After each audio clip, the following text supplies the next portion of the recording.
Gandang gabi po sa inyo lahat. Alam kong malungkot tayong lahat sa nangyari, no?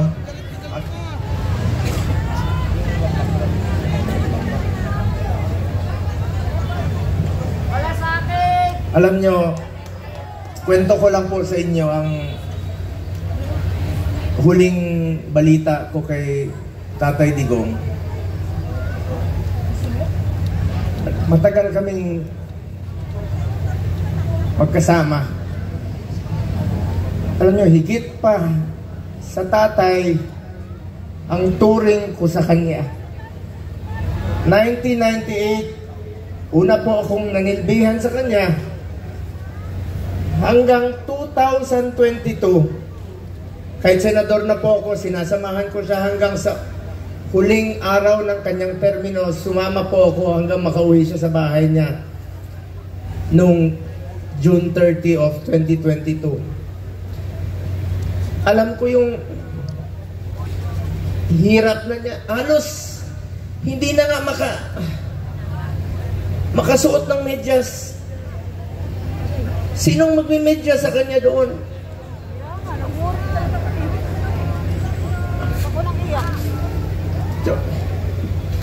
Yung sinabi ko siya.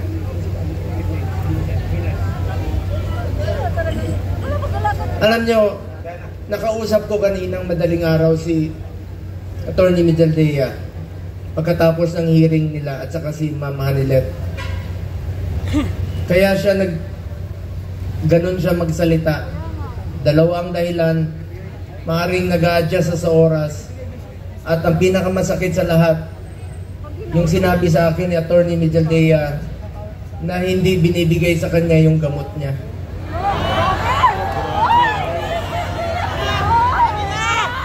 Alam niyo ba, hindi nga niya alam kung ano yung gamot na iniinom niya. Binibigay sa kanya ng nurse niya.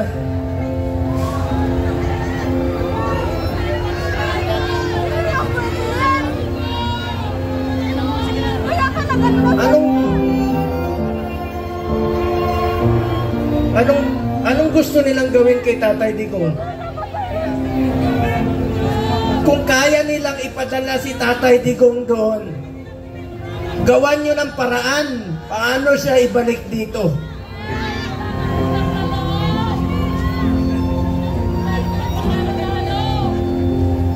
Gusto nyo basahin ko yung mga medisina niya? Ako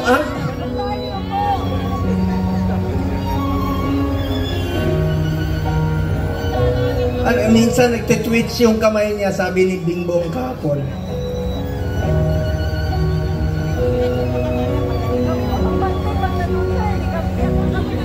Kaya sa lahat ng mga politiko na nakinabang kayo sa panahon na pinansin kayo ni Tatay Digong, 6 na taon kayong pinansin ni Tatay Digong. Yung iba dyan, pinupuntahan pa namin yung birthday. Makakatulog pa ba kayo? Ha? Tulungan nyo naman si Tatay Digong.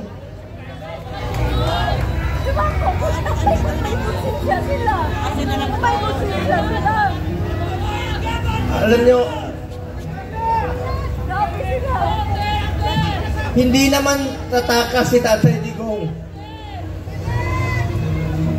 Nung Sabado, maraming nagpapayo sa kanya.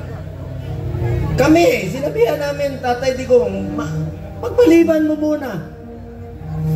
Pagpaliban mo muna yung pagpapauwi mo rito. Alam ni Ma'am Hanilet yun, alam ni Iyes yun, alam na mga kasama niya. Dahil meron na pong threat sa kalusugan niya, sa buhay niya. Di natin alam eh. Pero mas pinili niyang umuwi at harapin. Ibig sabihin nun, hindi tatakas si Tatay Digong. Hindi tatakbo si Tatay Digong, hindi na nga niya kayang tumakbo. Nakasungkod. Kaya pa ba niya tumakbo? Mga politiko, nananawagan ako sa inyo. Pinansin namin kayo sa 6 na taon, hindi namin kayo pinabayaan. Tulungan niyo naman Tatay Digong.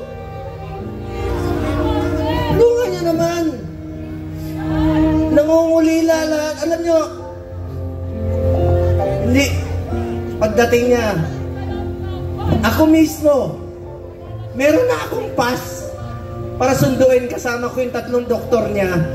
Dahil schedule po siya magpa-check up sa Cardinal Santos.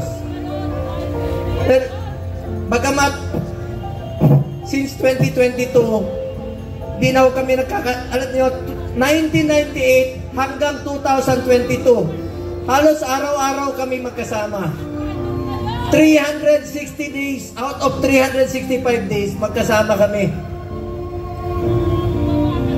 Noong 2022, may trabaho na po ako bilang senador, hindi na ako nakasama sa kanya. Pero hindi ko po pinapabayaan yung medical niya dahil yun po ang pinangako ko sa kanya hanggang sa pagtanda niya, hanggang sa kamatayan niya, hindi ko po siya iwanan. Lalong-lalo na po sa medical. Alam niyo, nakaraang 4 na buwan, monthly siya nagpapa-check up. Yung dinidrip po siya. You may check with the doctors. I-check niya sa hospital. Sinasamahan ko siya doon, dinidrip siya para humaba ang kanyang buhay. Scheduled siya March 12. Pero ngayon, pati gamot ipagkakait. Sinong mananagot niyan pag may nangyari kay Tatay Digong? Vamos!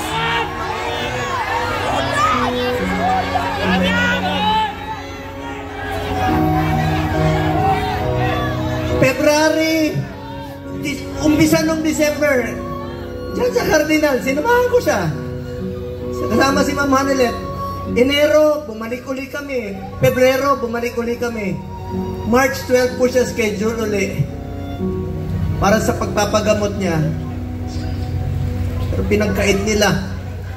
Pati gamot, ayaw ibigay sa kanya. Alam niyo, wala siyang tsinelas. Pati tsinelas. Pati tsinelas niya, wala. Nakapaa. Huli namin pag-uusap, nasa aeroplano siya. Sabi ni Bingo, Atty. Mejeldea, nakapaa siya.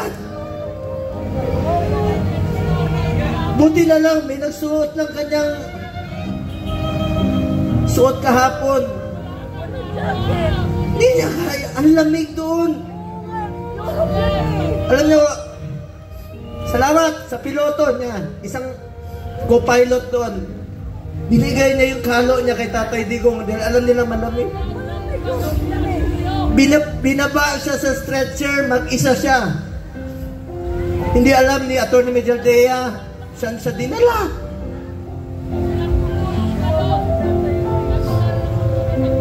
Alam ko nangungulila kayo, nakausap ko si Kitty kahapon. Alam niyo, bilib ako kay Kitty. Sa murang edad na 20, dapat hindi siya kasama sa politika. Dapat nag-aaral siya ngayon. Pero sinama siya sa dumi ng politika. Tinawagan ko siya kahapon. Sabi niya, ninong niya ako eh. Sabi niya, Ninong Bong. Hindi ko mapigilan umiyak. First time ko umiyak talaga. Na kausap siya. Sabi niya sa akin, Ninong, ikaw na muna ang tatay ko. Dahil wala na akong tatay. Sa murang edad na. Pero matapang si Kitty ha. Sobrang tapang ni Kitty. Sabi niya, Ninong, be strong. Be straightforward.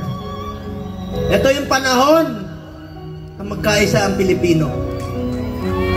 Magkaisa tayo para kay Tatay Digong. Nakikiusap po ako, manghinahon po tayo. Huwag po tayo gumawa ng bagay na ibabalik sa atin.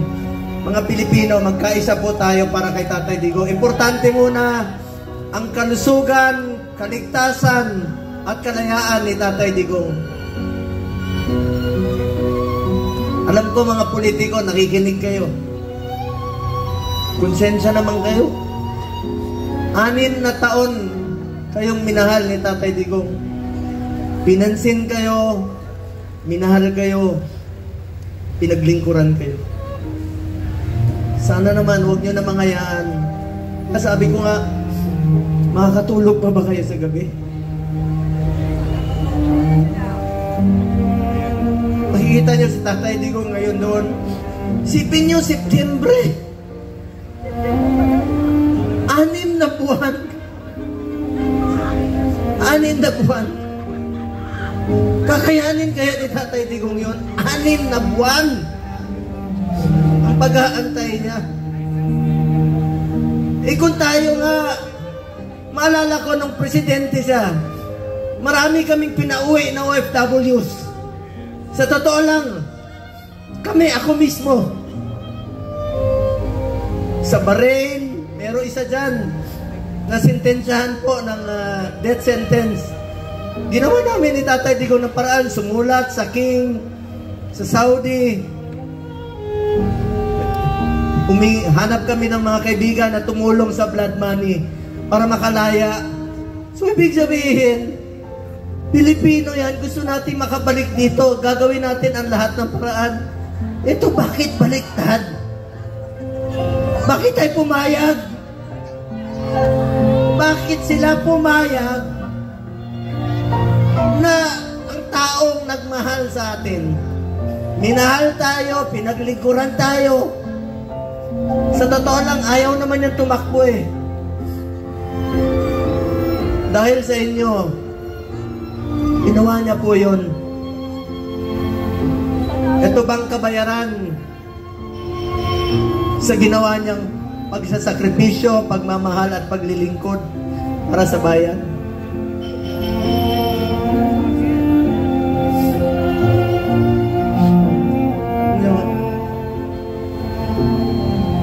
Mga kababayan ko,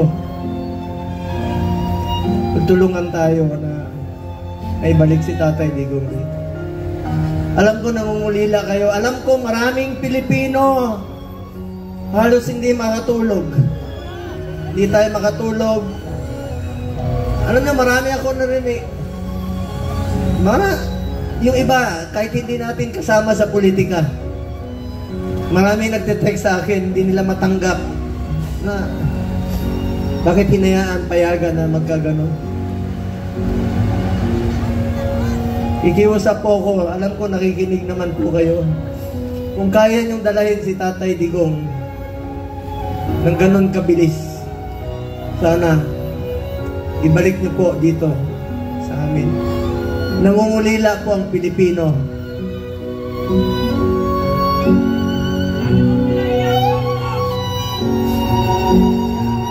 Sa mga kapatid ko Muslim, sa lahat, Basilan, Holo, Zamboanga, sa Mindanao, salamat sa inyong suporta. Mga OFW, alam ko wala kayong tulog. Salamat sa inyong pagmamahal kay Tatay Digong.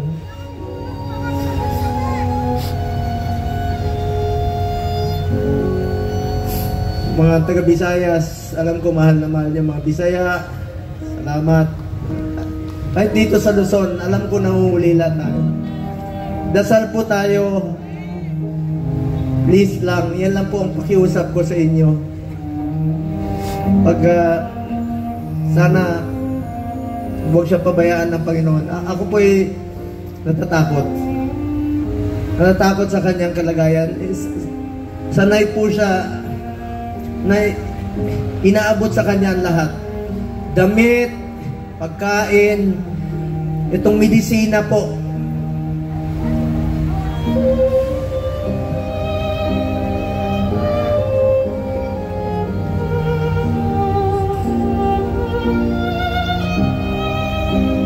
Ito, alam niyo ako nagpapadala ng medisina sa bahay niya.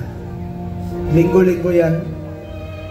Ang dami nito, Lyrica, Crestor, Pletaal, 1, 2, 3, 4, 5, 6, 7, 8, 9, 10, 11, 12, 13, 14, 15, 16, 17, 18, 19, 20, 21, 22.